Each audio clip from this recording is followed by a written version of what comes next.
Senator Reid claims that the debt ceiling, that he's got a plan that would reduce spending $2.7 trillion over 10 years, and that this would allow him to raise the debt ceiling about that amount, and that this would allow us to, in effect, raise it enough that we wouldn't have to talk about this again for almost 2 years, about 22 months. A $2.7 trillion increase in the debt, if that were to occur, would be very high.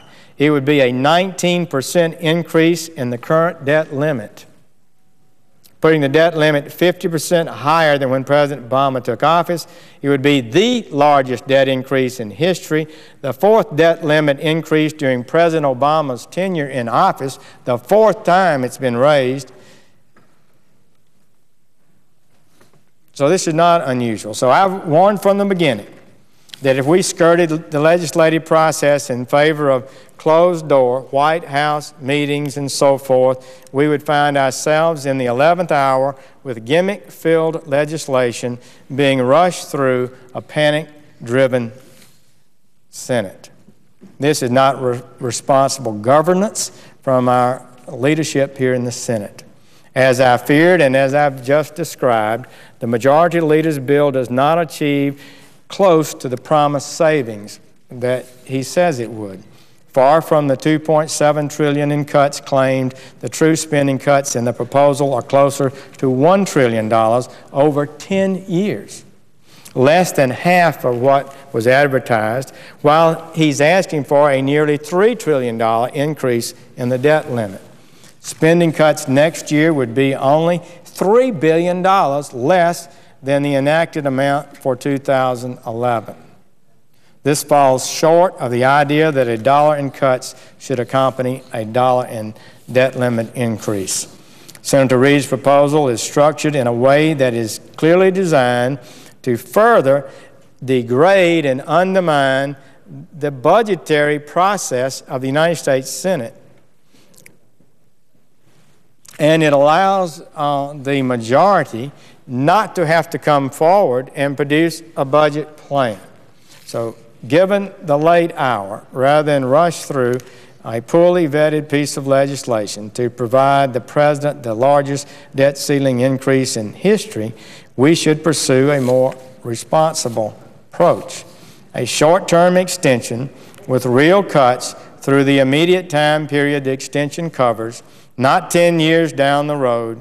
Then, using the extra time that we have, Congress should pursue a binding framework like the cut cap and balance plan to bring these gimmicks to an end and to alter our debt course.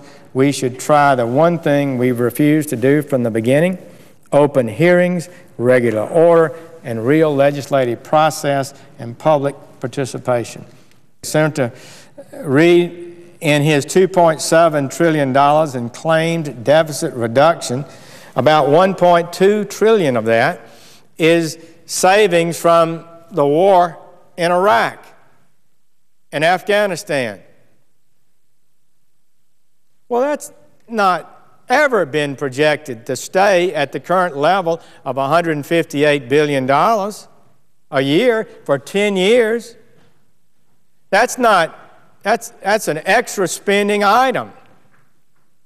Speaker Boehner, when he proposes a proposal to reduce spending for a shorter term, he doesn't count savings from the declining war expenditure because that's not baseline expenditure.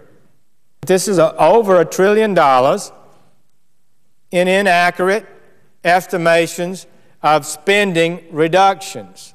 It just is. It should not be counted. Speaker Boehner doesn't count it in his numbers.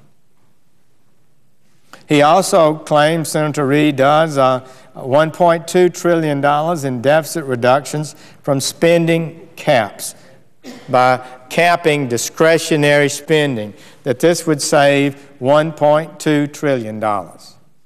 Well, those caps are counted from a baseline that ignores the savings that were enacted in the full year CR that we did the year we're in. So what happened was we had a higher level of spending. There was an election last fall. A new Republican House was elected. Huge numbers of people who were elected who said we got to do something about spending. And so we had a fuss over what our spending levels should be this year because we were operating not under appropriation bills, but a continuing resolution. And that number was reduced. So the spending level for this year is not the same as it was when the year began. So the current level of spending is a number we ought to be talking about when we say we're going to save money, correct? It shouldn't be the number that was higher but has been abandoned and been reduced. And then he claims $100 billion in mandatory savings, but it's likely that those from our staff looking at them, that it would amount to no more than $60 billion. So the bottom line is that we've looked at this a lot of different ways. I believe the numbers that I'm going to repeat to you today will be sustained in any competitive argument about it. I believe these are honest and true numbers. The bottom line is that the total real savings that's proposed by the Reid plan is not $2.7 trillion, but $1 trillion.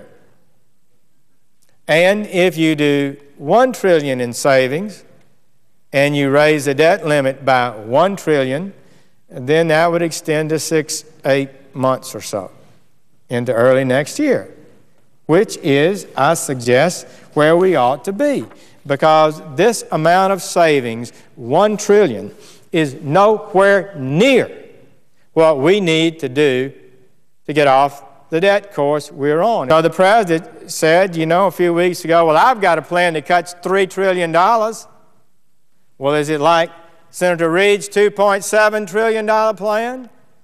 It was never made public. It was never spelled out. If he had a $3 trillion plan to cut spending, well, let's see it. Maybe we could extend the debt limit more. If he's going to cut $3 trillion in honest numbers,